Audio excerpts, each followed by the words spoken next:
Good morning, Cole. How are you doing, my friend? Good morning, sir. Very well, thank you. It's Friday, March 2nd. Did you get pranked by your kids yesterday on April Fool's Day?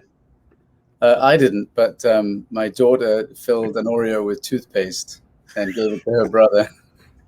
Well done, Lily. I love it. Well, let's take people out of joke land. We wrapped up a set of monthly and quarterly data on Thursday. We're also, or excuse me, on Wednesday, and we wrapped up the week on Thursday. Today is Friday, April 2nd. Markets are closed in observation of the Easter holiday here in the U.S. Wishing everybody around the world happy Holy, happy Passover, happy holiday season. Let's dive right in and see what happened in the markets. Looking across the asset classes, comparing trends with a GoNoGo heat map. Tell us what's happening, Alex. Yep. So you can see this. I'm hoping. And absolutely. What an end to the week.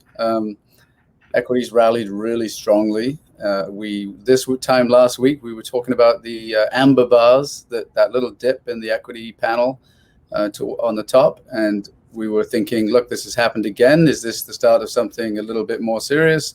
Nope, doesn't seem to be. And equities rallied strongly then this week and ended really, really strongly above 4,000 or above 400 on the spider that we're looking at here. Mm-hmm. So what a rally, what a close. Equities back in a strong go. Everything else plugging away. Treasuries in a way that makes total sense or have regained their strong no-go. Commodities have been brought back into a go trend. They had that little blip last week. Dollar managing to, dollars come back the last couple of trading sessions, but really popped this week. So strength in the dollar still, and of course Bitcoin. Maybe we'll get a chance to throw a Bitcoin chart in at the end of this, and we'll see that actually we're getting another buy signal on Bitcoin. So a lot of good things happening this week. Absolutely. And often we've talked about the correlation between a weaker dollar and a stronger equity market, particularly for small caps and emerging markets. You still see in those indices that strong U.S. dollar is putting some pressure on emerging market equity performance.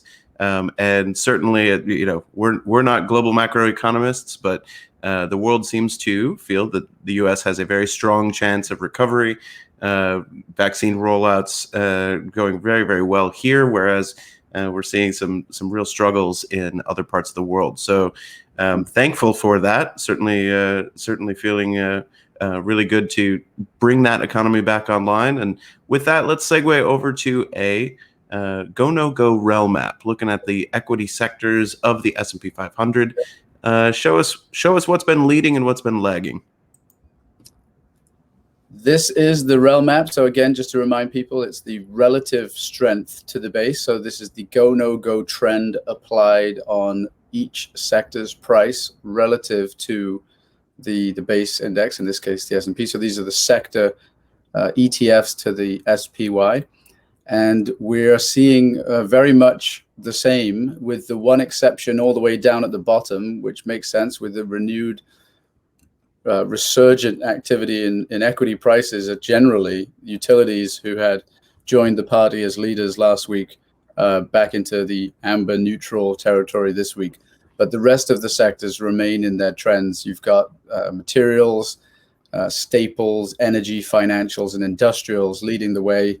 And then the relative underperformance in things like discretionary and healthcare, as well as, of course, technology, which we've been looking at now for several weeks.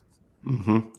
I think the indication for utilities and consumer staples to be leading, these are very defensive sectors, right? Yep. People buy cigarettes and toothpaste no matter what's happening in the wider economy. Those are consumer staples. And so you tend to see outperformance on a relative basis from companies like Johnson & Johnson and Kraft, and we're going to get to some charts here in a minute. But it's nice to see, right, the utility sector being perhaps the most defensive, to see that go trend did not continue through the end of the week. We're back into neutral territory with the amber bar. Certainly not a destructive environment to see cyclical sectors outperforming, like materials, industrials. These are that's great. But to see a little weakness in the strength of the trend on the consumer staples sector, seeing energy peak back out again into that strong blue into the end of the week. These are more constructive from where we were at the beginning of the week or the end of last week. So that's nice to be seeing. Absolutely, yeah, and it's just a sort of a reflection of the confidence in the markets, really. I mean, when you see volatility that we have seen sort of most weeks for the last month, we've seen a couple of days of real volatility. That's what's allowed those defensive sectors to turn around a little bit. But to see the strength of the rally into the end of the week across the board in equities, it's pushing the defensive sectors back down again a little bit. So we'll see if the rotation, really what we wanted to see was the rotation into those sectors that are going to be well positioned to do well in a strong economy, not rotation into defensive sectors because the markets are going to go down, right? We want to see rotation into sectors that are going to perform well because of a strong economy rather than the other way around. Absolutely. So speaking of recovery, rotation, we've had a wild ride in the Nasdaq 100 over some time. That's been kind of the headline story this week. Let's pull up a chart of the QQQ, the Nasdaq 100, and just take a look at that. Yeah, this is a fascinating chart. It's a chart that we've been talking about with, I was talking about it with Gordon Scott on his show weeks ago, recognizing the breakdown in the QQQ, being that it's so correlated with the mega tech stocks, and seeing this real peak. And then we were looking at the action here, also the formation of what looked like a head and shoulders, and then the breakdown. And then we've been sort of really rallying hard, and we retested and we came over again. This is a little bit, now if you're somebody that say shorted this based on what you saw a few months ago, then a secondary test like this is a little bit concerning. It should have rolled over and made a lower low. It didn't. It's now sort of made a higher low, so that's a bit worrying. And also we're right back up at these levels, but they could well act as resistance here, as they have before. The only point of differentiation, I think, to look at on the GoNoGo chart is the way that the oscillator, having really ridden the zero line for some time, is now looking as though it's heading back into positive territory again, which would be unexpected if this no-go trend was going to really take hold. Look at the difference when the go trend was in place. Look at how the oscillator has then been supported by the zero line. So if this no-go trend was to be strong, we would have wanted to see the same thing. And we're sort of seeing a little bit of a move away from that idea of finding the zero line as resistance, almost finding the zero line as support now, and that leading to potential color change above. We've already seen an amber bar break back above this resistance line. Could well see us, decide that this then is corrective behavior of a larger uptrend rather than a strong no-go. Yeah, broadly speaking, the best analysts on Wall Street have been talking about some softness in these price trends, some waning momentum, and really what they were looking for over the coming weeks and perhaps the first month or so of the second quarter is just that we've come so far so fast. Market needs to digest some of those gains. There is some profit taking by institutional PMs to look at that chart over a very long view. If you don't mind, Alex, real quick, could we drop into a weekly or even a monthly on the Nasdaq? I just think that we all have a recency bias. We have a tendency to feel like whatever's happening right now is going to persist for a very long time. And the beauty of technical analysis, particularly over multiple time frames, is that you can understand what the primary trend or what the broad direction of the market or any given asset class or security is looking like. And I mean, Nasdaq to me on that monthly chart, right? That's a weakness in an uptrend. Yeah. But certainly looks like it's ready to continue. Yeah, this is a weekly chart, this one. And yeah, this is we talked about this last week, multi-time frame analysis. If you're somebody that long-term, bigger picture, managing money, perhaps for the longer term, you're seeing this now, and you're seeing the oscillator riding the zero on the weekly chart. Then you're looking now you're probably looking for an opportunity to get into the trend on the daily chart. So your perspective is different. If you're somebody that is looking at the daily chart, and let me go full screen here, cool feature. When you're looking at this on the daily chart, if you're somebody that sort of was buying in here and that I need to conserve capital and avoid some of this drawdown, that's one thing. But if you're somebody that's managing money for the longer term and you're looking at that weekly trend, you're looking at a break back above here, the oscillator going positive, probably a change back to a go trend, as an opportunity to perhaps size up or scale into positions based on the larger time frame trend. Absolutely. So from a risk management perspective, right, we are all we're trying to listen to the market, and when that broke out of the go trend, you get out, you cut your losses quickly, get out quickly, and keep those small. You always have the opportunity to buy back in. But the helpful view on that weekly chart, or looking longer term, is that we're potentially looking for a new entry, and this is an interesting pivotal point for Nasdaq. We'll see if it can break above that resistance line. What did my mom always say?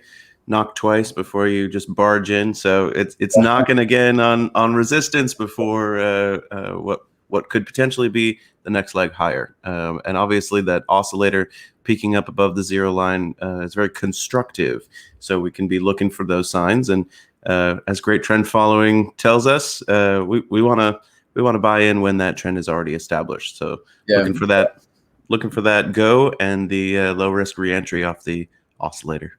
Yeah, and sorry, I moved back to the weekly there while you were talking, but just not to. It was my fault if I confused people doing that. But what Tal was talking about was looking for that re-entry on the daily, which would probably coincide with a rally off the zero line on the weekly, and then a real attempt to attack those prior highs. So I preemptively pulled the weekly back up. It's perfect. You get the picture. Well, let's dive into an exciting name here. Let's pull up Tesla, TSLA. I'm sure most of our viewers and subscribers have been watching this and probably even invested along the way. But if we pull that up on a daily chart, that'll give us an idea of where this trend is headed. Yeah, a very similar in quite a lot of ways to what we were looking at the QQQ. The go trend broke down. This doesn't look quite as ready to go back higher as the QQQ to me. Just a couple of small differences. We're not back at the level. The QQQ was rallying right back up to the lows of the end of the go trend. Tesla hasn't rallied back up to those lows yet. And it hasn't rallied back to the previous highs of the no-go either. And the oscillator is still at zero, not quite breaking back into positive territory.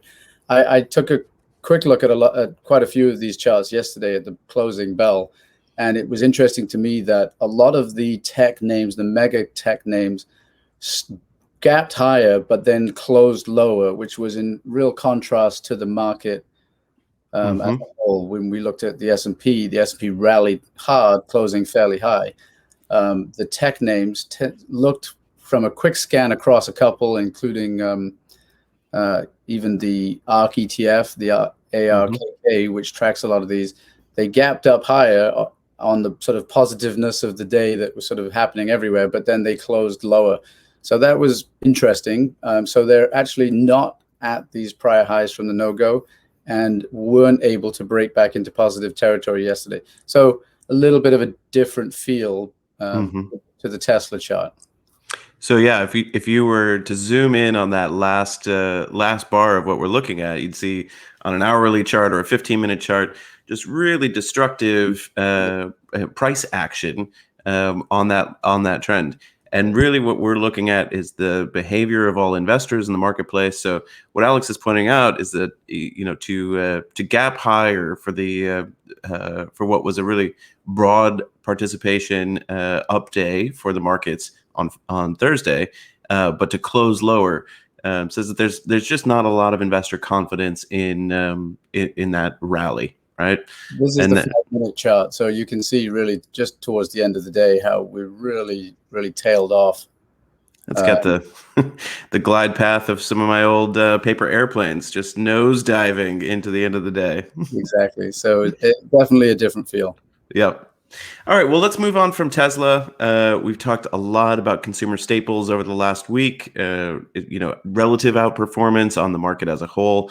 Let's take a look at the XLP in relation to the XLY. So when we had that rel map up at the beginning, looking at all of the sectors, what was happening is just a ratio chart. So the XLP divided by the S&P 500, the benchmark. We're going to see on a relative basis how that's performed against the benchmark, and there you have it, breaking out, and then looking at some weakness here. Yeah, this is a very interesting pivotal moment for this ratio as a and the whole idea of the rotation that we've been looking at as a whole. The major trend was in a big no-go in terms of relative performance. Obviously, right, in a fast-growing, exciting market, the staples are more of a defensive sector, so not going to outperform.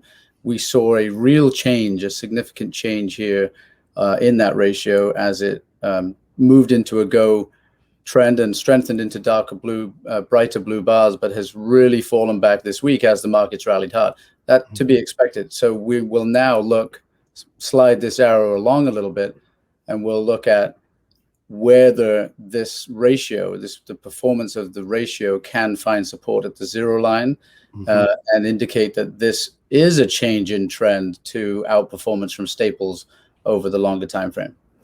And keep in mind, a lot of institutional money managers, just because of their mandate, they have to be long only. They're not allowed to raise cash in their portfolio. They have to have full exposure to the equity markets, no matter what is happening. So in a downward trending marketplace, or something that's experiencing the volatility that U.S. equities have in the last 2 weeks, they're allocating to the most defensive sectors. They want to buy Johnson & Johnson and Nestle and Unilever and Kraft, because on a relative basis, right, these are not high-performing, disruptive companies that are going to triple in the next few years. They are your consumer staples. They're going to do well no matter what's happening in the economy.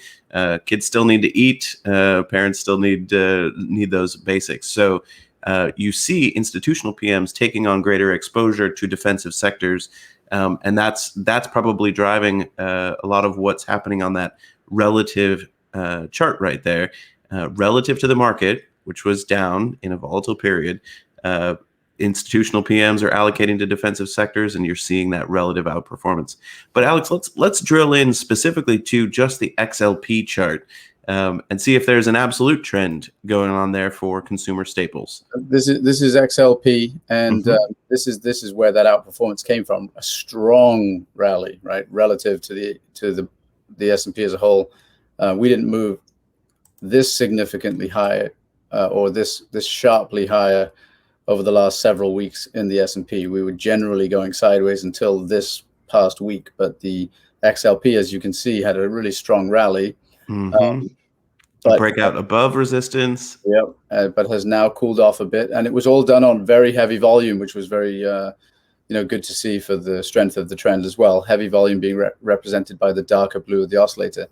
And then the last 3 bars of the week, is a correction, a pullback, and we will be now looking at the zero line of the oscillator again to see if that can hold as support.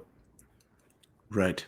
And if the defensive sectors of the market start to underperform again, that's probably a positive sign for asset allocation back into growthier names or part of the industrial economy. Even if we're looking at cyclical sectors outperforming, that's not a problem. But leadership out of staples and utilities, that's that's not a great sign for long term on the U.S. equity market. So nice to see that little pullback there.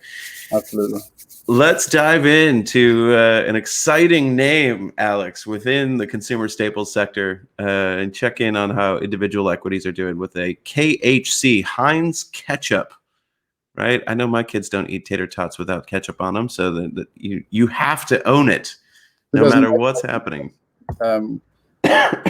We have this idea in our house that if you don't like ketchup, I mean, I don't understand, right? Mm-hmm. So Dylan can't understand people that don't put ketchup on eggs. Well, growing up in the Midwest, that was the spiciest flavor we had in our kitchen in Minnesota. It was ketchup. And, if you use too much ketchup, it might get a little spicy for your guests. So you got to be careful. Yeah, absolutely. So this is the weekly. Let's start with the weekly. I mean, this is a fantastic looking chart. Yeah. This could be in a textbook anywhere. Yeah. What a base this is built.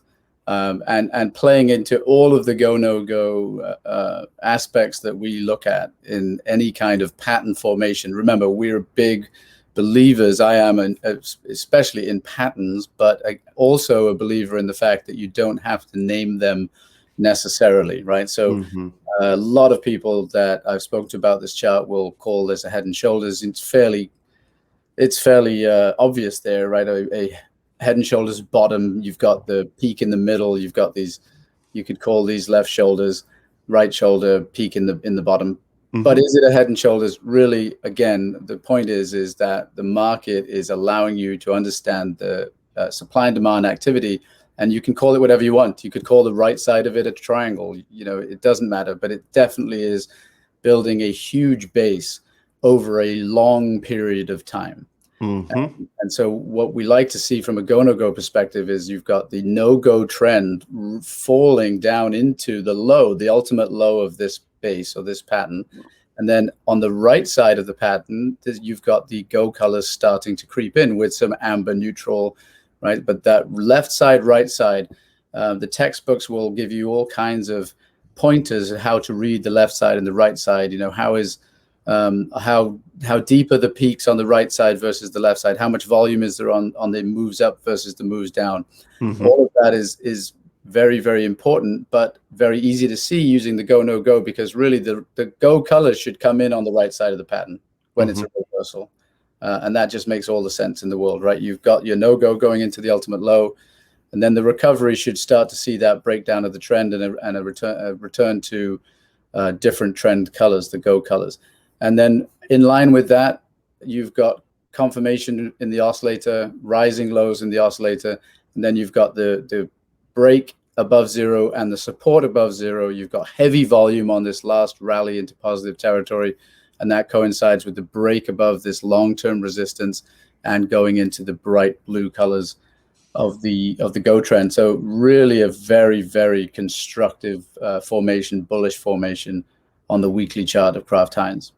Fantastic, Alex. Thank you very much for that explanation. And then if we dive in from the weekly to the daily, let's see how it's doing shorter term. Yeah, and just to point out from that, the initial sort of simple target would be about a $20 move from the break. So we were looking at around 37, 38. So you're looking at 50, 57, 58 as an initial target from the long-term base that was built.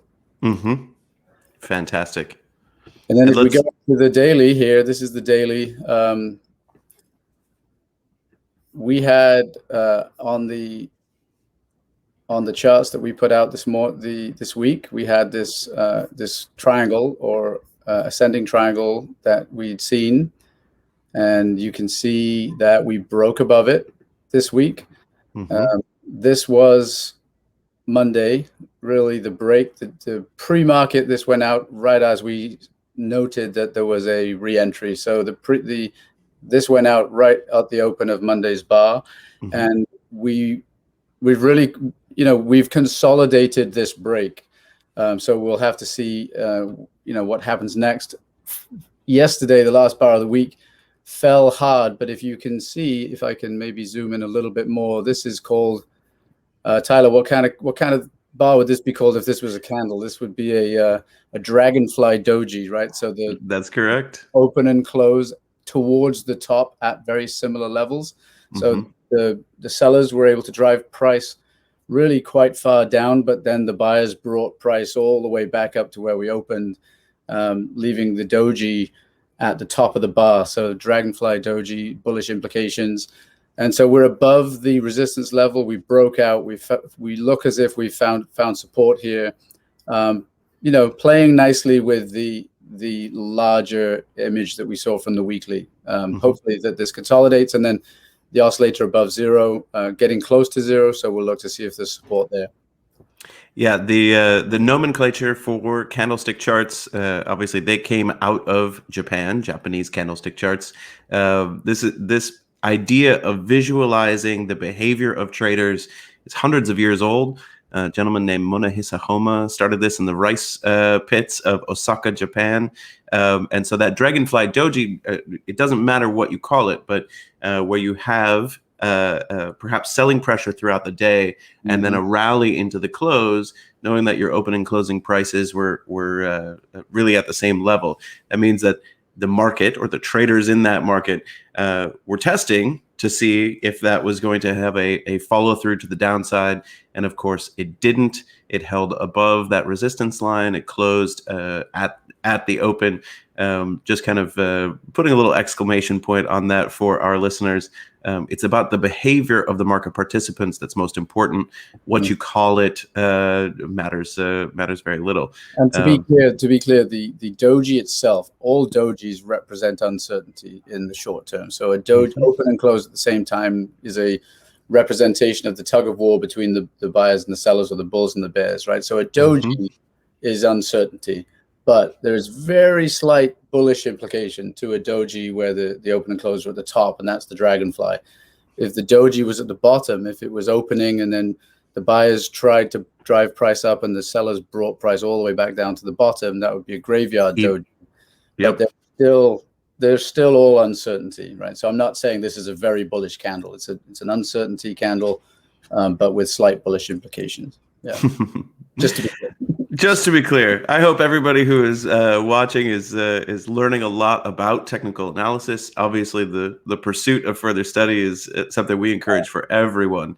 Get as knowledgeable as you can, because there are real giants that have come before all of us that have learned a lot, and we know it's a lot less expensive to learn from them in a book than it is to learn on your own in the marketplace. Alex, just for a little bit of good news Friday. Let's pull up a chart of BTCUSD. Let's take a look at Bitcoin on how we're doing right now, Friday, April 2nd. Almost typed that into the Google search bar. Too many search bars. So it seems almost a theme to end the chat with a chart of Bitcoin, but it's just fun to do because this trend just refuses to die. Right? Exactly. We're not going to look at European bank stocks to close flight path every week. No, I remember here friends saying, "Oh, I don't know, it's 18,000." We just got some low risk reentries. Really, at 18,000, and then up here, it's 33,000 and it's come back so much. Yeah, well, we just got a new go signal actually. And then here, well, now it's at 51,000. Well, yeah, but we just got a low risk entry. And then now, and the point of to say all that is that, this week we have a low risk entry icon again on Bitcoin. Now, of course, I'm not trying to say that every single time this will work out, but right. We do seem to be correcting. We have this sort of fairly long, several week corrections in Bitcoin, and this one is a bit more sideways. And then again, now we have a green icon showing that momentum is coming back in the direction of the trend. So, a new scale in, size up your positions at 60,000. That's what the charts show. It is the wisdom of being able to listen to what is happening in the markets and just act accordingly. that I think helps a lot of trend followers really find outperformance. And certainly, we've seen for 10 years, prior to last year's sell-off, you had a lot of fundamental analysts, kicking and screaming about valuations being too far stretched. They were too far stretched all the way through 2020's fall and into 2021. And the point is, you don't really know when valuation is going to matter. The same thing for digital assets, right? 10 years ago, nobody had even heard of them. And throughout this whole rally, you've heard lots of voices on both sides of the field. Some who are just diehard crypto. This will be the death of all fiat currencies. I wouldn't get quite so dogmatic about it on that side either, but plenty on the other side who have just had no respect for the fact that there is a trend here. Oh, it's just a bubble. Sure, it is a bubble, and we would like to participate in that as long as it lasts. And what's amazing to me is that parabolic move in 2017, when we crashed at the end, going into 2018, right? The big rally from Thanksgiving through Christmas. That's typically the end of it for something, whether you're talking about the tulip bubble or the South Seas bubble. When something moves parabolic and then cracks, that fracture typically scares away all investors for all time. But Bitcoin had that massive fissure. The bubble popped in 2017, and then it found support. And it came back, and it's come back very, very strong. This is what you were talking about, from those highs of 20,000, and then it went all the way back down to 3,000. And this is that move, but it didn't kill it off as a digital asset, and that's the important thing to note there. That's a lot of carnage for a lot of investors, and sometimes it's oftentimes we don't see a recovery from that, no matter what the asset is, even if you're talking about Dutch tulips. But Bitcoin seems to have some durability. So. Yeah, I would say that it seems as if the diehard cryptos are winning at the moment versus the people that are saying it has no value and it'll go to zero. The HODL gang. Alex Cole, this has been an absolute pleasure. Thank you very much for walking through the GoNoGo charts with me this morning. Wishing all of our listeners, subscribers, a very good weekend.